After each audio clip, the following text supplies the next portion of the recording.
He looked at my wrist and stopped walking. That's not something you see a two-star general do. Not mid-stride, not in the middle of a crowded reception hall with 300 people watching. But he stopped, and he looked at the bracelet on my left wrist. And something moved across his face that I didn't have a word for. "Where did you get that?" he said. Not asked.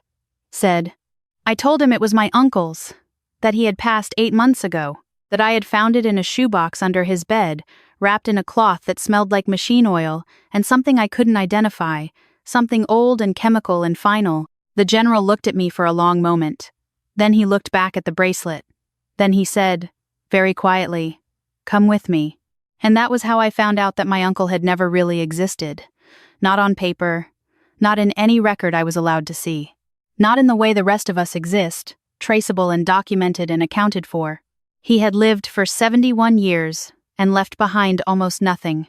No retirement paperwork, no commendations on the wall, no uniform in a display case, no flag in a shadow box, no photographs in his hallway of himself with other soldiers. He had a single shelf of books, a truck that ran fine, a garden that he kept obsessively, and a shoebox under his bed with a bracelet in it that made a general stop walking. His name was Dale, my mother's older brother.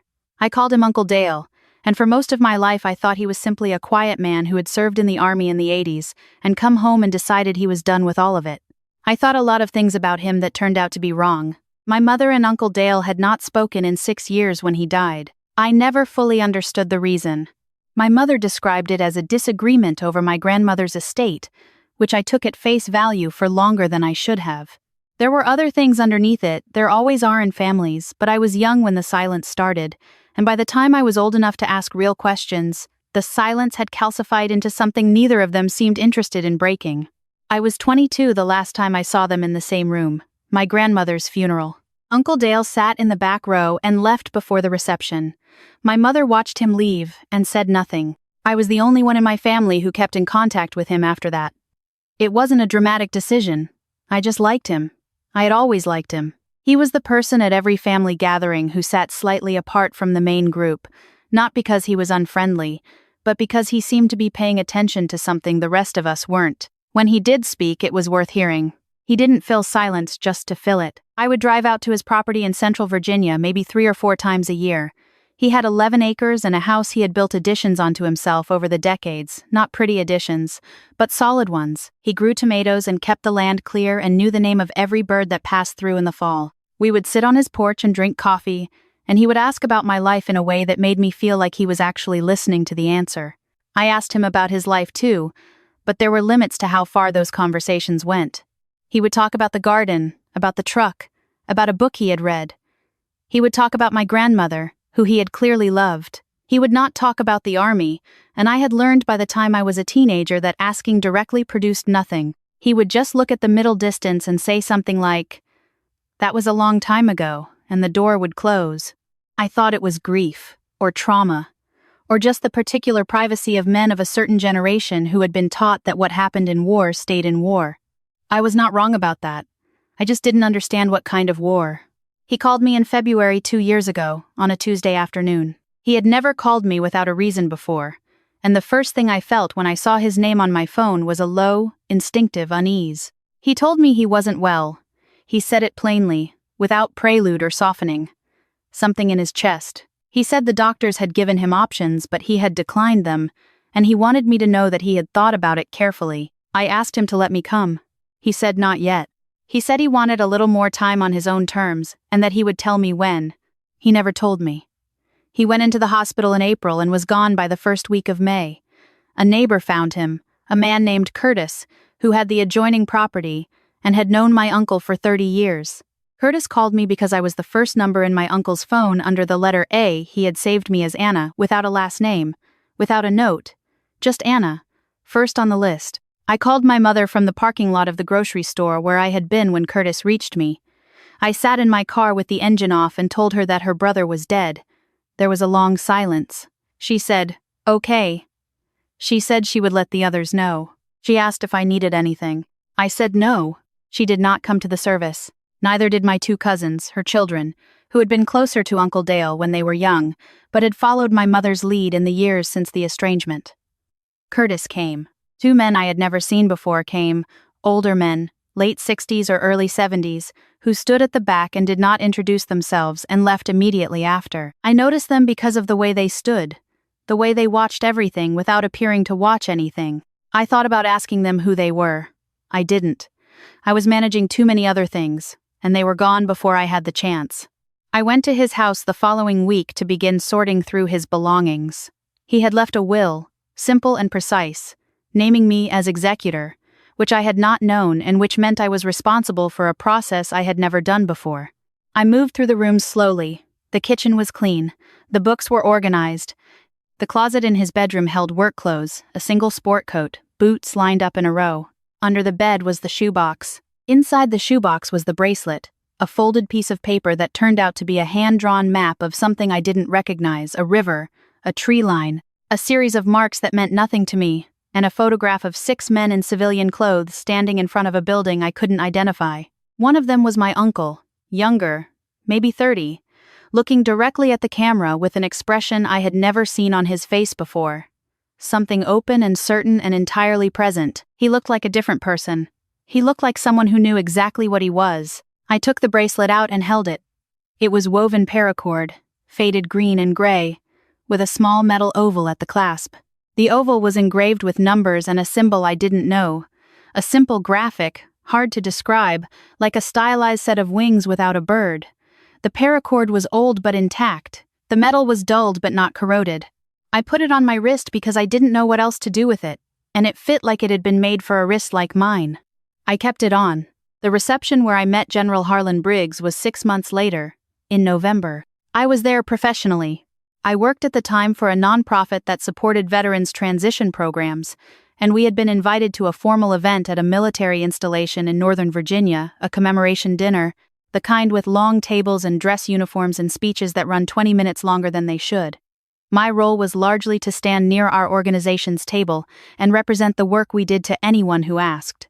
I had worn the bracelet because I wore it every day. I had not thought about it in any particular way that evening. It was simply on my wrist, under the cuff of my jacket, and had been since the day I took it from the shoebox. I was refilling my water glass when General Briggs stopped beside me. I knew who he was because I had been given a sheet with the names and photographs of senior officials who would be present. 2 stars. Career that included multiple overseas assignments in the 80s and 90s that were described on the sheet in very general terms. A particular kind of general, I had thought when I read the sheet, the kind whose biography had significant gaps in it. He was taller in person. He looked at my wrist and he stopped walking and he asked me where I had gotten it. I told him about my uncle, his name, the property in Virginia, the shoebox. The general was quiet for a moment in a way that felt deliberate, like he was deciding something. What was his MOS? He asked. I didn't know what that meant. I told him so. He nodded slowly. He asked if I had time to step away from the room for a few minutes. We stood in a corridor off the main hall, near a window that looked out onto a darkened courtyard. He held the bracelet carefully, turning my wrist to examine it without quite touching the metal, and then he looked up at me. He told me that the bracelet was a unit identifier, not an official one. Not the kind that would appear in any supply record or inventory. It was the kind made by the people who wore them, for the people who wore them, so that in certain circumstances they could be recognized without using a name or rank or affiliation. There was a unit, he said. He paused. There were people who did work that required a very specific kind of person. Your uncle was one of those people. I asked him what kind of work. He looked at the courtyard for a moment. The kind that required them to not be there while they were doing it. He told me what he could tell me, which was not everything, and he was clear that it was not everything. The unit had operated throughout the 80s and into the early 90s. Central America primarily. With other assignments he did not specify. They were not acknowledged. They did not file reports under their own names. They did not receive formal commendations for the specific operations they ran. The nature of the work required that it stay buried, and the people who did it understood that when they signed on. He had not served with my uncle directly, but he had known of him. In the community of people who did that kind of work, certain names carried weight, even in their absence. He told me that my uncle had a reputation for 2 things: an ability to read a situation faster than anyone around him, and an absolute refusal to leave anyone behind in the field. That last part, he said, was not standard. Not everyone operated that way. "It cost your uncle something," he said.